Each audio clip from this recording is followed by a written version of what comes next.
नमस्कार साथियों, आप देख रहे हैं बिहार टीवी 6।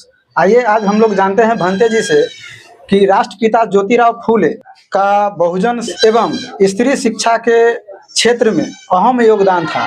तो फिर शिक्षक दिवस किसी और के नाम पर क्यों मनाया जाता है? नमस्कार भंते जी, आप हमारे दर्शक को इसका सही और सटीक जवाब दें। मैं भिक्षु थेरोपानंद बिहाराधीश एवं बुद्ध विहार प्रबंधक संगाराम बुद्ध विहार ग्राम बहुड़ा खेड़ा आंवला जनपद बरेली उत्तर प्रदेश से आगामी 11 अप्रैल को बहुजन महान पुरुष बहुजनों के क्रांति के महानायक राष्ट्रपिता महात्मा ज्योतिबा फूले के जन्मदिन की हार्दिक मंगल कामनाएं करता हूं और ऐसे महापुरुष के लिए कोटि कोटि बार वंदन करता हूं। एक पत्रकार बंधु विनोद कुमार जी का एक प्रश्न है भंते जी कि यहाँ पर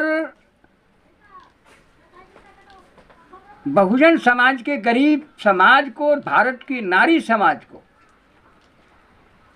शिक्षा की क्रांति करने वाले महामना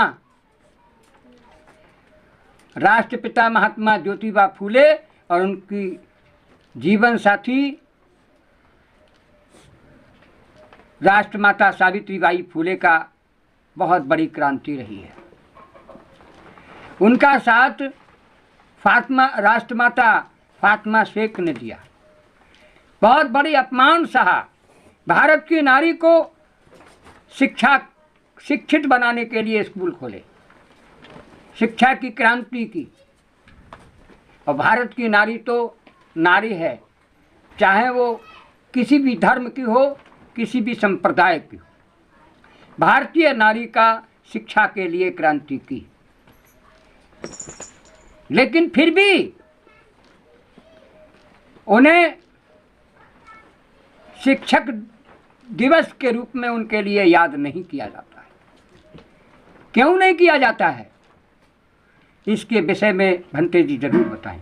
तो सबसे पहले पत्रकार बंधु, मैं आपके लिए आपके चैनल को बहुत बहुत धन्यवाद, साधुवाद, और इसके साथ साथ मैं आपके लिए अपने श्रोतागणों को एक संदेश देना चाहता हूं और आपको भी एक संदेश देना चाहता हूं।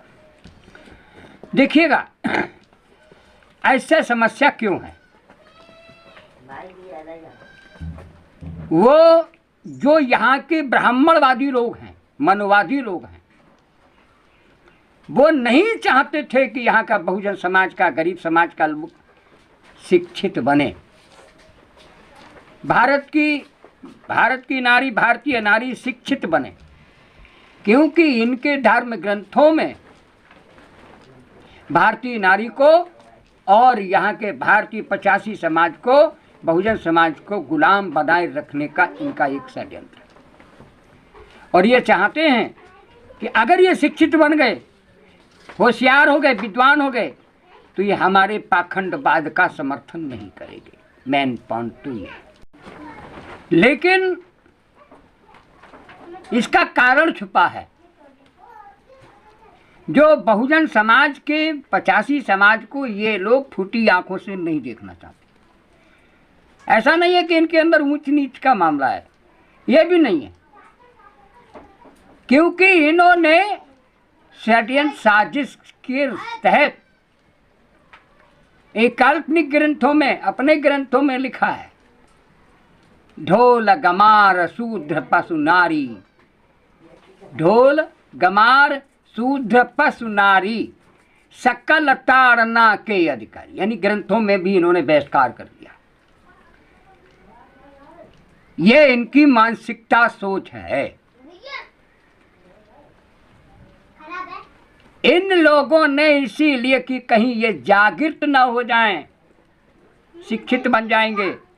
भारत की नारी को पैर की जूती माना, भारत की नारी को पैर की जूती माना। और ईर्ष्या के कारण यहाँ तक बात है कि इन्होंने मनुस्मृति के शासनकाल में अगर किसी महिला का भारतीय नारी का पति का पर निर्माण हो जाता था तो उसकी चिता में उसको जिंदा जला दिया जाता था और कहते थे ये सती हो गई। इनके ढोल, इनके कपोल पाखंडवाद का विरोध ब्रिटिश सरकार ने कब किया? सती प्रथा पर बैन लगाकर। ये इनकी सोच है। अगर इनके, ये तो अपनी नारी को भी नीचा मानते हैं। नारी तो नारी है, किसी भी धर्म की, किसी भी संप्रदाय की हो। मैं किसी जाति विशेष की बात नहीं कर रहा हूं। इनकी, ये लोग जो ये अपना विचार को थोपते हैं, जबरदस्ती दबाव बनाते हैं। आपने देखा होगा, जरा सा राजनीतिक मामला आया, हिंदू खतरे में है, हिंदू खतरे में है। अरे भाई, ये इनका फार्मूला है बहकाने का। चाहे धार्मिक क्षेत्र में घुमा देते हैं, राजनीतिक क्षेत्र में घुमा देते हैं। इनका धर्म ही पूरा राजनीति से पिटारा है, चाणक्य नीति से पिटारा है। यदि भारत की नारी, भारतीय नारी और Bahujan Samaj, SC ST OBC जिस दिन इनकी चाणक्य नीति को समझ जाएगा और बिगड़ गया तो इनका खेल खत्म होने में कोई समय नहीं लगेगा। ईर्ष्या बस, क्योंकि राष्ट्रपिता महात्मा ज्योतिबा फूले OBC समाज के थे। उनको शूद्र कहा। छत्रपति साहू जी महाराज के पिताजी को, शिवाजी महाराज को शूद्र कह के अपमान किया। कहां तक कहा जाए? एक मिसाल और आती है और कहने में चुका नहीं जाना चाहिए। जब दक्ष क्षत्रिय वंश का था, उसने अपने यज्ञ किया। दक्ष ने लड़की तो शंकर को दे दी, शिव को दे दी, महादेव की उपाधि दे दी इन लोगों ने, लेकिन यज्ञ में शिव को दावत नहीं दी क्योंकि वो शूद्र था। ये इनकी चाणक्य नीति है। ये मिसाल के तौर पे मैं बताई आपको। तो भारत बहुजन समाज के लोग, दलित समाज के लोग, SC ST OBC माइनॉरिटी समाज के लोगों को जाग जाना चाहिए। इसीलिए ईर्ष्या के बस इन्होंने, जब शिक्षा दिवस होता है तो काल्पनिक सरस्वती देवी को सामने रख देते हैं, राष्ट्रपिता सावित्रीबाई फूले, महात्मा ज्योतिबा फूले को दरकिनार कर देते हैं। उनके बारे में ये उनको उसके इतिहास से अलग हटाने का काम करते हैं। इसीलिए हमें जागृत होना पड़ेगा। महात्मा ज्योतिबा फूले को पढ़ना पड़ेगा, सावित्रीबाई फूले को पढ़ना पड़ेगा, बाबा साहब को पढ़ना पड़ेगा। यदि आप बाबा साहब को नहीं पढ़े, संविधान को नहीं पढ़ा, तो आप बेवकूफ़ रह जाएंगे।